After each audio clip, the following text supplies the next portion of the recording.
The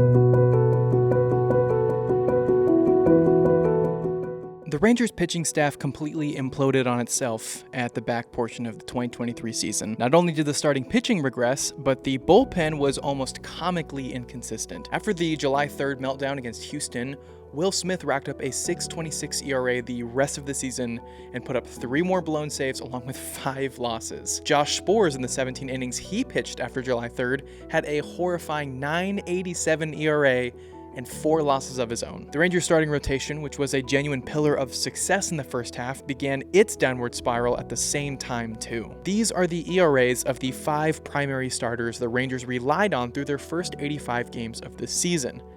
And this is what each of those starting pitchers posted for their respective ERAs in the final 77. With the Rangers offense still being very much formidable, they went into the dog days of summer and left their phenomenally reliable pitching behind them. If the Rangers stuck with this same rotation, they probably would not have made the postseason.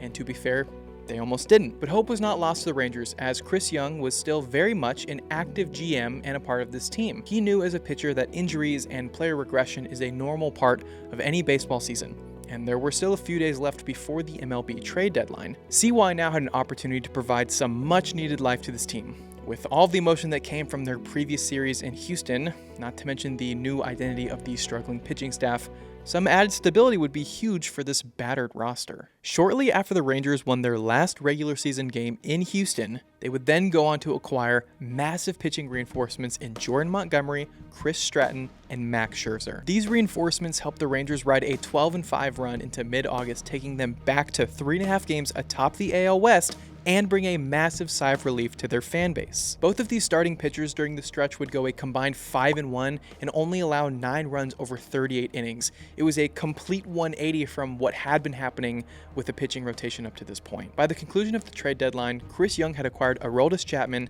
Chris Stratton, Max Scherzer, Jordan Montgomery, and Austin Hedges without touching the core of this team. These 5 players contributed 3.8 combined B-WAR during their time with the 2023 Rangers.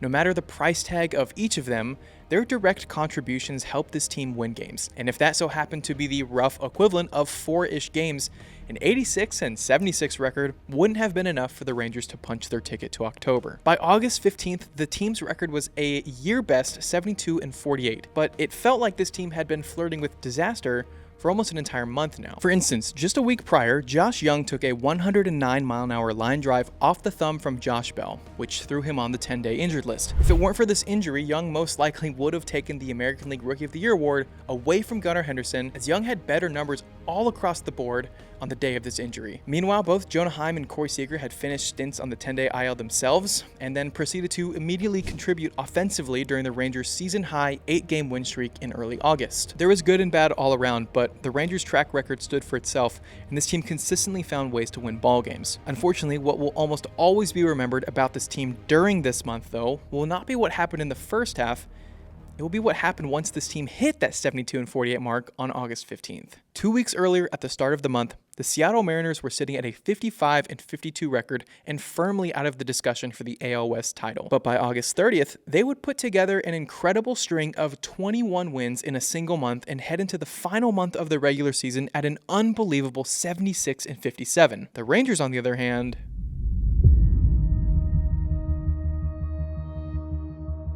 by the 8th of September, with only 22 games left to play, the Rangers not only gave up the divisional race to the Mariners and Astros, they were now on the outside of the playoff picture looking in, as they no longer had a record worthy enough even of a wildcard spot. A season of pure offensive dominance, decent pitching, and a next man up mentality completely devolved, and painfully so, as the Rangers' 12-2 start in August immediately followed with a 4-16 meltdown into early September. There was a lot going wrong, and it was on both sides of the ball. The offense came back down to earth, and the Rangers just couldn't count on any sort of reliable pitching. I'm not going to throw any big statistics up here, because the only thing that you really need to know to understand how bad things were is that Austin Hedges had a better ERA than 7 Rangers pitchers during the stretch while pitching in 3 games.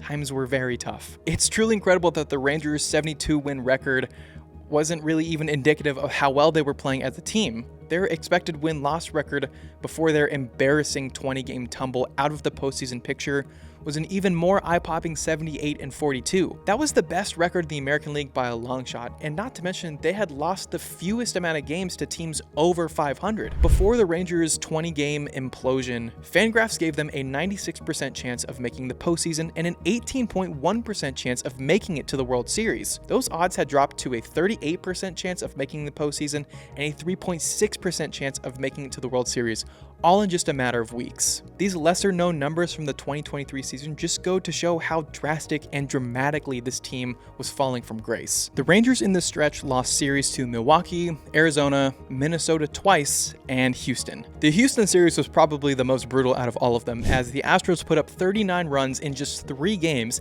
in Arlington and eventually knocked out Texas of the wildcard picture in this exact series. This is what Jamie Newberg had to say about this. In that game, the Astros became the first team in baseball history to stack up 50 hits and 16 home runs in a 3-game series, not to mention the first to score at least 12 runs with at least 5 homers in 3 straight games, in one of the biggest series in Rangers history. To make matters even worse, Adolis Garcia injured himself in the final game of this series trying to rob a home run from Michael Brantley. The Rangers' most prolific power hitter, not named Corey Seager, was destined to take a dreaded 10-day IL stint to heal the patellar tendon in his left knee. So with less than a month left in the season, key offensive players on the injured list, and a battered pitching staff who would collectively put up a 5.05 ERA in the month of August, it was time for the Rangers to make one final change to their lineup. One final reinforcement would make his way to the Rangers, and while many people didn't know his name at first, they soon would be forced to witness excellence in the form of a 20-year-old named Evan Carter.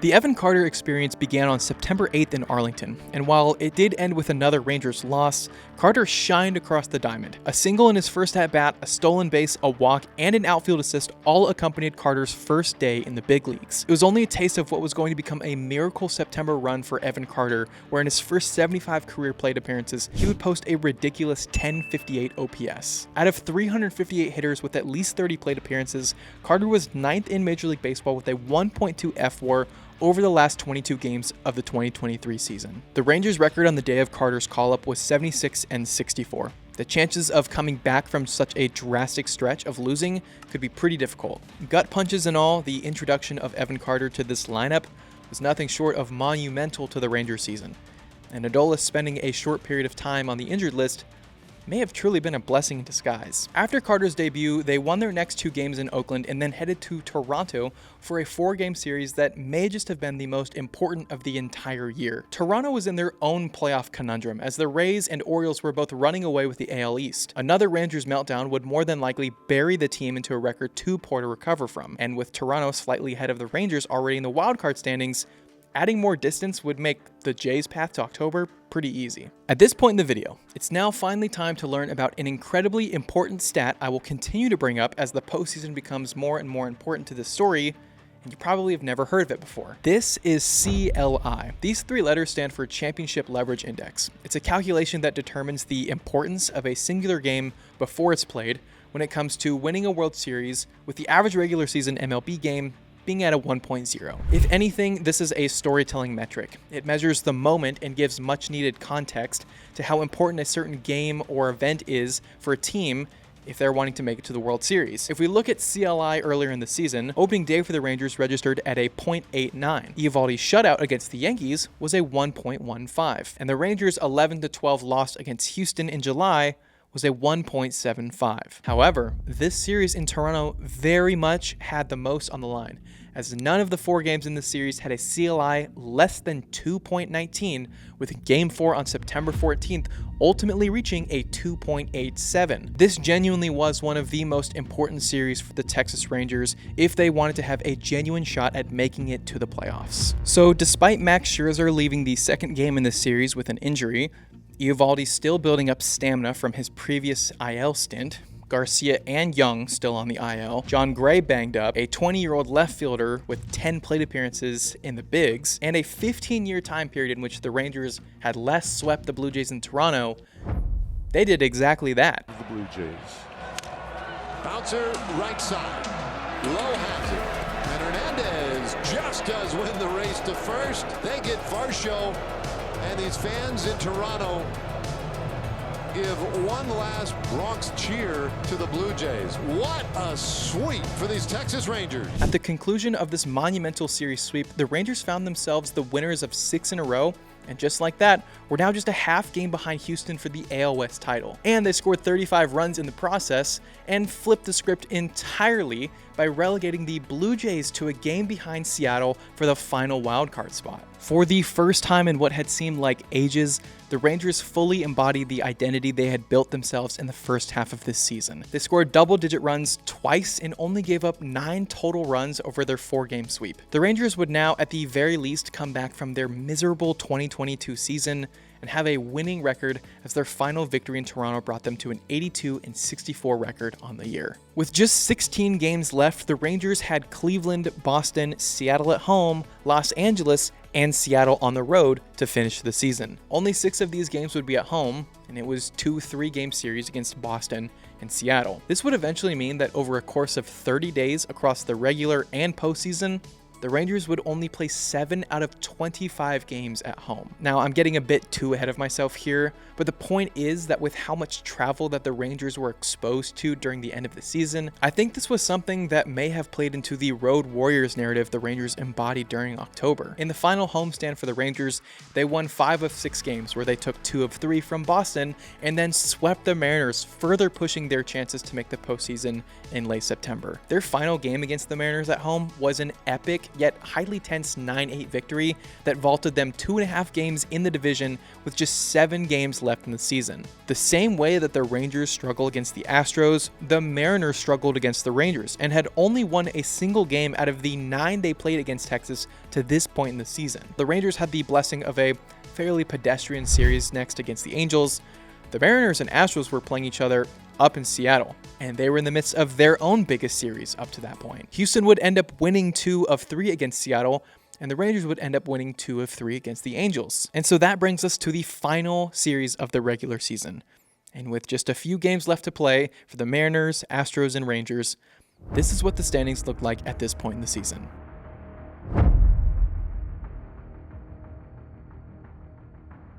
The math for this is pretty simple. 4 teams are vying for 3 spots: the AL West crown along with a first-round bye, and the 5th and 6th wildcard spots. For the sake of making this as simple as possible, we're going to omit the Blue Jays from this and just keep this localized to the results of the 4-game series between the Rangers and Mariners, and then the 3-game series between Houston and the Diamondbacks. There are 20 possible outcomes that can happen that essentially all can be boiled down into a combination of the Mariners winning 0 to 4 games and the Astros winning 0 to 3 games. The goofiest and rarest of these scenarios was if Houston took 2 of 3 from Arizona and the Mariners won all 4 games against the Rangers. If this were to have happened, the Mariners would have won the AL West, Houston would take the wild card, and Texas would be left out of the postseason. All things considered even, there's about a 5% chance of this happening. The far greater likelihood was that the Rangers would win the AL West and could do so with a series lost from Houston, or even just by splitting 2 games apiece with the Mariners. I cannot stress this enough.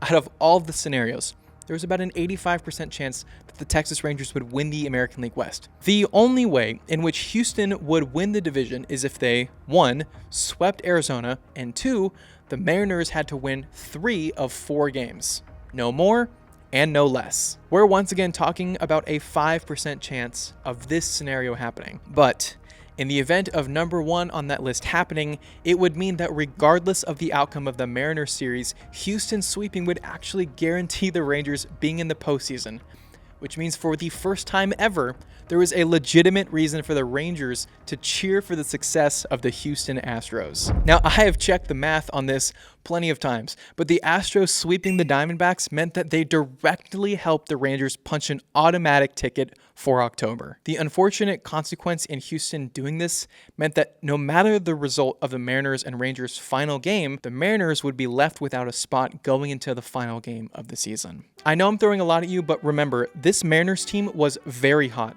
and the Seattle fan base will always be near and dear to my heart, but this series was so entertaining looking back on it, and it's honestly filled to the brim with so many great moments. But instead of me explaining it, Here's how things ended up panning out over the first 2 games in this series. Here comes Leody Taveras. This ball hit hard. Out to right center. That one is gone! Taveras blasts that to center field, his 14th home run of the season. And now here's Adolis. He struck out in a 9-pitch battle his first time. And that ball's hit well. Deep out to left, and it is gone! To lead off the 4th. Fly ball deep to right. Back it up, Garcia. Track!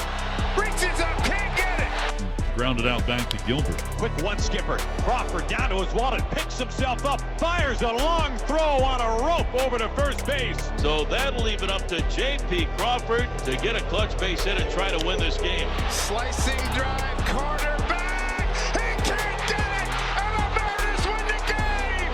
J.P. Crawford comes up huge! And the Mariners season continues! Pure joy here at T-Mobile Park! Right now, Brian Wu has to get Josh Young. 2 outs, bases loaded. Crowd into it. Gotta love it. Wu deals. Runners go. Pitch. Sky. Playable. Kelnick coming in. He's there. Makes the catch. Swinging a line drive, driven deep, out to left field, rising back, gone! Here is Rojas, the pitch. Swinging a high fly ball, driven deep, socked way back, way out of here! It's another home run, Josh Rojas! Swinging his club on the line out to center field. It sends Taveras back. He misplays it. He twists around like a top and rolls to the warning track to the base of the wall. Crawford's into third, and he scores standing. The order, J.P. Crawford will bat. The bases remain loaded. And the left-hander's 3-1 pitch to Crawford, swinging a well-hit ball down the right field line. This one is gone. Get out the right, Grandma. It is grand salami time. J.P. Crawford with his second grand slam, his second grand salami of the season. The Mariners' 5th.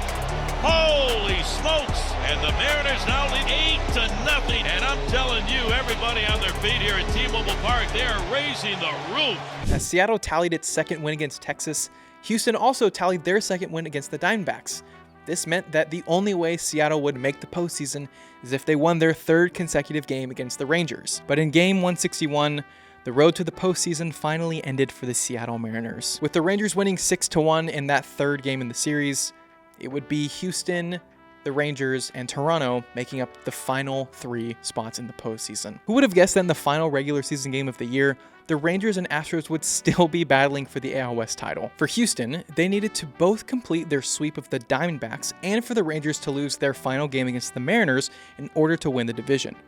For the Rangers, a Houston loss by itself or a win against the now completely dead Mariners meant an automatic AL West title. This is a very, very weird spot to be in. Your division rival winning 4 states away has effectively helped you punch a ticket to the postseason, and yet the team they just helped you eliminate is still standing in your way, trying to prevent you from winning a division title. Naturally, these games brought plenty of drama into the American League postseason picture before October even started. It was almost ironic that the best offense in the American League would end up being shut out the last day of the season as the Rangers fell 1-0 to the Mariners in the last game of the season. It was a nice send-off for Seattle, but just shortly after that game ended, Houston completed their sweep, and when it was all said and done, it was the Astros who ended up winning their 6th consecutive division title. When the Rangers clinched the day prior, you could kind of tell that the sentiment wasn't as glorifying as maybe you'd expect. This team had just gone through the ringer over the last 45 days and somehow ended up getting in a spot